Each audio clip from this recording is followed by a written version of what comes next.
Good morning, girls. Next, we can see what are the advantages and limitations of auditing.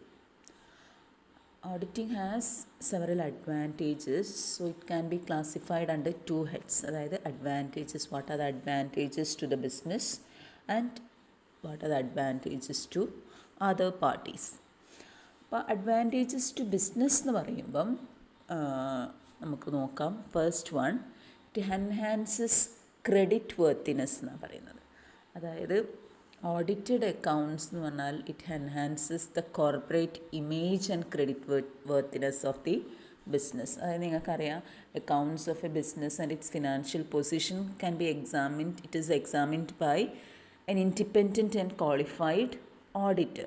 So there is a general thinking that audited accounts disclose a true and fair view of financial state of affairs of the business. അതായത് it is free from errors and frauds എന്നുള്ള ഒരു ധാരണയാണ് ഉണ്ടാവുക. So it enhances credit worthiness. That is the first advantage to the business. Then second one, it ensures integrity of employees. Integrity of employees എന്ന് പറയുന്നത് ശരിക്കും ഈ audit ചെയ്യുക എന്ന് പറഞ്ഞാൽ it is a moral check on the work of employees. അവർ ചെയ്തിരിക്കുന്നത് എത്രത്തോളം കറക്റ്റാണെന്നുള്ളതൊരു എക്സാമിനേഷൻ ആണല്ലോ. So employees will be cautious, careful and systematic in their work. Then third one, detection and prevention of errors and omissions. അപ്പം നമ്മൾ ആ objectives of ഓഡിറ്റിങ്ങിൽ പഠിച്ചിട്ടുണ്ട്. Primary objectives അതാണ്. എന്താണ് detection and prevention of errors and omissions, അതേമാതിരി detection and prevention of frauds. അപ്പം ഇതും ഒരു അഡ്വാൻറ്റേജ് ആയിട്ട് എടുക്കാം. അതായത് errors and omissions arise by chance or negligence of employees. ഒന്നുകിൽ അറിയാതെ പറ്റിപ്പോണതാവാം, അല്ലെങ്കിൽ എന്തെങ്കിലും അശ്രദ്ധ മൂലമാവാം. So these will have serious implications on the accuracy of accounting information. So auditing helps to prevent such errors and omissions, since employees will be more vigilant under a system of auditing. അതായത് auditing ചെയ്യല്ലോ വിചാരിച്ചിട്ട് അവർ അതൊക്കെ വളരെ ശ്രദ്ധിച്ചിട്ടേ ചെയ്യുള്ളൂ. Auditing also facilitate early location of errors and omissions and their rectification. പിന്നൊന്ന് പറയുന്നത്, അപ്പം എന്താണെന്ന് മനസ്സിലായല്ലോ, detection and prevention of errors and omissions. Then next we have detection and prevention of frauds എന്നാണ് പറയുന്നത്. അതായത് frauds and errors can be located very easily at an early stage and chances of their further occurrence are reduce to the minimum. അതായത് frauds ആരാ ചെയ്യുന്നത്? It is committed by employees അല്ലെങ്കിൽ managers അല്ലെങ്കിൽ directors for their personal benefit. So auditing keeps a moral check on the performance of employees. So it helps to prevent fraud and manipulation of accounts. Then next advantage is easy to get loans. അതായത് usually bankers insist on the submission of audited accounts for sanctioning of loans to business undertakings. അപ്പോൾ എന്തുകൊണ്ടാണെന്ന് വെച്ചാൽ audited accounts are more reliable and depict a true and fair view of financial state of affairs. അതുകൊണ്ട് money can be easily borrowed from banks and other money lenders on the basis of properly audited accounts. Okay, next advantages, it ensures compliance with statutory requirements. അതായത് നിങ്ങൾക്കറിയാം, companies act അനുസരിച്ചിട്ട് ഏതൊക്കെ books and registers maintain ചെയ്യണം എന്നുള്ളതൊക്കെ അറിയാം. So apart from checking the arithmetical accuracy of accounts, auditing also verifies that there is these are complied with statutory requirements. അതായത് it also reports any deviations from generally accepted accounting principles. Then next advantage, audited accounts എന്താണ്? It is acceptance by tax authorities. അതായത് audited accounts are accepted by tax authorities for determining liabilities as to income tax, sales tax, അതേപോലെ wealth tax etcetera. അപ്പോൾ എപ്പോഴും ഒരു എന്താ പറയുക, taxation authorities can very well rely on the audited accounts for the purpose of imposing these types of taxes എന്നാണ് പറയുന്നത്. Okay. The next advantage is basis for valuation of firms. അതായത് audited accounts are used as basis for valuation of business when there is a scheme of amalgamation or sale of business. അതായത് ഈ അമാൽഗമേഷൻ്റെ സമയത്ത് business purchase ചെയ്യല്ലോ, ഒരു ബിസിനസ്സിന് വേറൊരു business purchase ചെയ്യുന്ന സമയത്തൊക്കെ ഫേമിൻ്റെ വാല്യൂ കണ്ടുപിടിക്കാൻ വേണ്ടി, ഏത് ഫേമിനെയാണോ പർച്ചേസ് ചെയ്യുന്നത് അവരുടെ വാല്യൂ കണ്ടുപിടിക്കാൻ വേണ്ടിയിട്ടും ഈ ഓഡിറ്റഡ് അക്കൗണ്ട്സ് ആണ് ബേസ് എന്ന് പറയുന്നത്. ഓഡിറ്റഡ് അക്കൗണ്ട്സ് നോക്കിയിട്ടാണ് എന്ത് ചെയ്യുന്നത് എന്നാണ് പറയുന്നത്, the purchaser of a business can easily calculate the amount of purchase consideration. Okay. Then last one, discloses weaknesses. അതായത് in the course of audit an auditor can bring to light any weaknesses or inefficiencies in the organizational structure or internal control system. എന്ത് weaknesses ഉണ്ടെങ്കിലും അതൊക്കെ കാണിക്കാം ഓഡിറ്ററിന്. അപ്പോൾ it is a valuable help to management to adopt suitable measures to improve the efficiency of the business എന്നാണ് പറയുന്നത്. അപ്പം അത് മാനേജ്മെൻറ്റിന് എന്താക്കാം, അതനുസരിച്ചിട്ട് ഡിറ്റക്റ്റ് ചെയ്തുകൊണ്ട് മുന്നോട്ട് പോവുകയാണെങ്കിൽ, അല്ലെങ്കിൽ എന്താ പറയുക, അതിന് എന്താ പറയുക ഇതാക്കാനുള്ള മെഷേഴ്സ് അവരെടുത്ത് കഴിഞ്ഞിട്ടുണ്ടെങ്കിൽ they can improve their efficiency. Okay. Next, advantages to other പാർട്ടീസാണ് വരുന്നത്.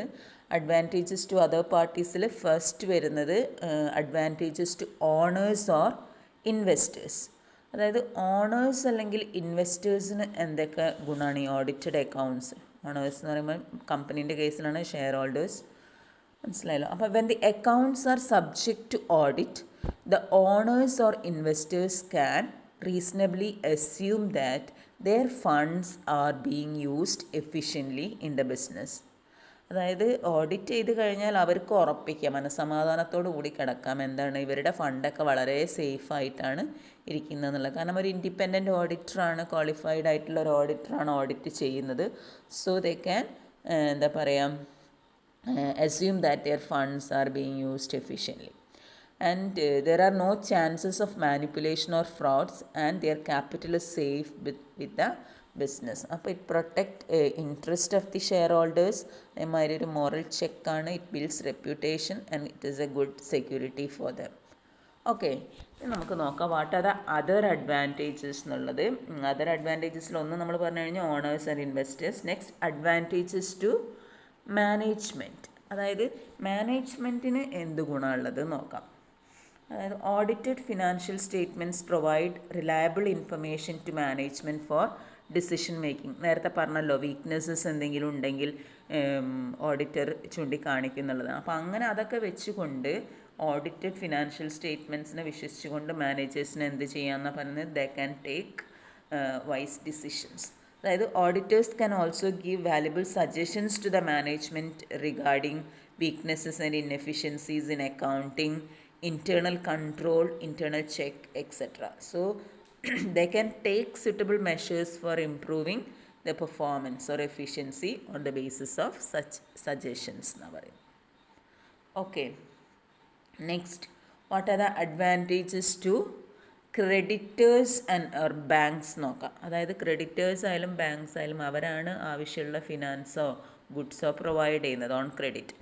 അപ്പം while advancing loans or credit to business, the creditors or bankers depend on audited financial statements എന്നാണ് പറയുന്നത്. എന്തിനു വേണ്ടിയിട്ടാണ്? To know the credit worthiness of the business. അപ്പോൾ audited accounts are reliable and free from errors and frauds. Therefore it is readily accepted by bankers and creditors. മനസ്സിലായി? അതായത് banks or investors or other money lenders can take decisions for granting loans to business houses on the basis of their properly audited accounts എന്നാണ് പറഞ്ഞിട്ടുള്ളത്. Okay. So these are the advantages to other parties. ഇനി നമുക്ക് നോക്കാം what are the limitations of auditing എന്നുള്ളത്. അപ്പം auditing പറയുകയാണെങ്കിൽ ഇത്രയും നേരം നിങ്ങൾ മനസ്സിലാക്കി. ഇറ്റ് ഗിവ്സ് എന്താ പറയുക, only reasonable assurance as to the correctness and fairness of books of accounts. അതായത് it enhances credibility of these accounts and adds respect to the firm to a certain extent, but it has some എന്താ പറയുക disadvantages അല്ലെങ്കിൽ limitations also. അതിൽ വരുന്നതാണ് first one, limited scope. അതായത് auditing cannot check the propriety of items or amount shown in the books of accounts. It only uses techniques like vouching, verification, checking, etc. അപ്പം whether an item of expenditure is a properly authorized one or a reasonable in amount is beyond the scope of auditing. അതായത് എന്താണോ അവരെ അക്കൗണ്ടിൽ എഴുതി വെച്ചിട്ടുള്ളത്, ഇപ്പോൾ ഒരു machinery വാങ്ങിയിട്ടുണ്ട് 2 lakh എന്ന് പറഞ്ഞ് എഴുതിയിട്ടുണ്ട്, ആ 2 lakhൻ്റെ വൗച്ചർ ഉണ്ടോ എന്ന് മാത്രമേ ചെക്ക് ചെയ്യുന്നുള്ളൂ. അല്ലാണ്ട് ശരിക്കും 2 ലക്ഷത്തിൻ്റെ മെഷീനറിയാണോ, അതായത് 1 ലക്ഷത്തിൻ്റെ മെഷീനറി വാങ്ങിയിട്ട് 2 ലക്ഷം എന്നുള്ള ബില്ലാക്കി എഴുതി വെക്കാമല്ലോ. അപ്പോൾ അങ്ങനത്തെ കാര്യങ്ങളൊന്നും ചെക്ക് ചെയ്യുന്നില്ല എന്നാണ് പറയുന്നത്. അതായത് whether N item of expenditure is A properly authorised one or reasonable in amount is beyond the scope of auditing. പിന്നെ പറയുന്നത് പേഴ്സണൽ ജഡ്ജ്മെൻ്റ് ആണ്. അതായത് ഓഡിറ്റർ എന്താ ചെയ്യുന്നത്, ശരിക്കും the opinion of auditor may not be objective. It may be based on the judgment of the auditor. So the incompetence of auditor in making rational thinking or decision making also affects the validity of the audit report. അപ്പം ശരിക്കും നല്ലൊരു കഴിവില്ലാത്തൊരു auditor ആണെങ്കിൽ അയാൾ പറഞ്ഞതൊക്കെ അബദ്ധമായിരിക്കും. അപ്പം ശരിക്കും എന്താ ഇവിടെ പറയുന്നതെന്ന് വെച്ചാൽ ഓഡിറ്റർ പേഴ്സണൽ ജഡ്ജ്മെൻറ്റിനെ ബേസ് ചെയ്തിരിക്കും ഓഡിറ്റ് റിപ്പോർട്ട് എന്നുള്ളത്. അപ്പോൾ എത്രത്തോളം ശരിയാവും എന്നുള്ളത് നമുക്ക് പറയാൻ പറ്റില്ല. Then cannot detect all types of frauds എന്നാണ് പറയുന്നത്. ഓഡിറ്റിംഗ് എന്ന് പറഞ്ഞാൽ എന്താ, it cannot frauds are committed intentionally, so it is very difficult to detect them. അതായത് ഒരു തെളിവുകളും വെച്ചിട്ടില്ലേ ഓഡിറ്റർ എങ്ങനെ കണ്ടുപിടിക്കാനാ fraud. Sometimes the material evidences left may not be sufficient for the auditor to establish the fact of fraud എന്നാണ് പറയുന്നത്. Then faulty external evidence. Auditor may depend on external evidence on certain matters. അതായത് asset value ചെയ്യുന്ന സമയത്ത് ഒരു വാല്യൂറെ certificate വെച്ചിട്ടാണ് അതിൻ്റെ correct valuation ആണോ എന്നൊക്കെ ഉള്ളത് നോക്കുന്നത്. അപ്പോൾ ഇങ്ങനെ ഈ വാല്യൂവേഴ്സ് എന്ത് ചെയ്തിട്ടുണ്ടാവും, അവരുടെ എന്തെങ്കിലും അവിടെ തെറ്റുകൾ അവർക്ക് സംഭവിച്ചിട്ടുണ്ടെങ്കിൽ എന്തായിക്കൊള്ളണമെന്നില്ല, അത് വെച്ച് ചെയ്യുന്ന ഓഡിറ്റഡ് അക്കൗണ്ട്സും കറക്റ്റ് ആയിക്കൊള്ളണമെന്നില്ല. ഓക്കെ, അതാണ് എക്സാമ്പിൾ ഇവിടെ പറഞ്ഞത്. For valuation of assets he may depends on the certificate of a valuer, or for valuation of stock he may accept store keepers report etcetera. So these evidences may not be accurate in all cases. The next one, lack of technical expertise.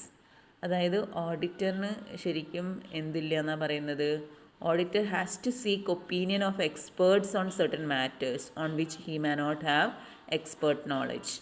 അപ്പം ഇങ്ങനെയുള്ള കേസിൽ in such cases the auditor has to rely on the information provided by the management. Okay, so these are the limitations of auditing. ഒന്ന് നോക്കിക്കോളൂ, നമ്മുടെ first chapter ഇതോടുകൂടി കഴിഞ്ഞിട്ടുണ്ട്. Thank U.